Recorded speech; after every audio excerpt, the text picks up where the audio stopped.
Okay, in this video, we're going to be talking about selecting our trach tubes and checking them with our little TrueCuff inflator and how to tie the endotracheal tubes. So once we intubate our patient, we're totally ready to go.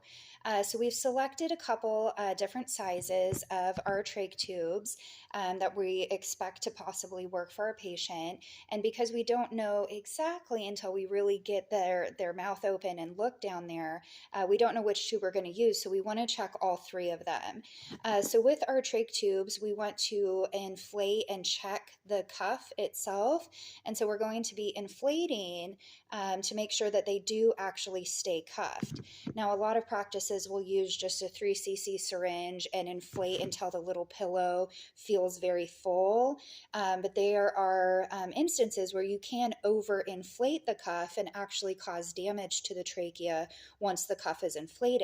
So here at the school, we use these little TrueCuff inflators, and as you can see, we're going to just draw a little bit of air into the syringe, and we're only going to inflate until our little marker is in the green area there. So let's take our first tube, and we just attach it, and we're just going to fill until our little line is in the green area. And then we're going to disconnect, and you can see this cuff is pretty well inflated. There's a good amount of air in there. And sometimes, people will want this little pillow to be very firm, but again, that can mean that we've actually overinflated. So let's do another one. You want to check all of the tubes that you might potentially use and make sure that they are all staying cuffed. Right? For a good couple minutes, you want to let the air stay in there. We don't want this to deflate on its own, because that means that the tube is bad, that there might be a leak or a hole, and this tube needs to be thrown away. So we inflate all of the cuffs that we might use. Really good practice is to go ahead while these are inflated and lube them. And then when you deflate the cuff, there's already lubricant on the end, which will make it easier to place and hopefully prevent less trauma of the trachea. So I deflated this guy, and he would be ready if he was lubed at the end to place into our patient.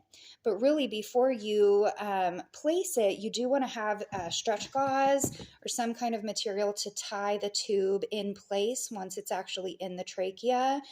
So what we like using is stretch gauze, and this is quite a long piece, but the way that we like to tie them is just by kind of making a loop of the stretch gauze and placing it around the tube. And we're just going to pull the tail through the loop that we created. You could just tie this in just a regular shoe type knot, but sometimes what happens is it makes it really difficult to get the tie off.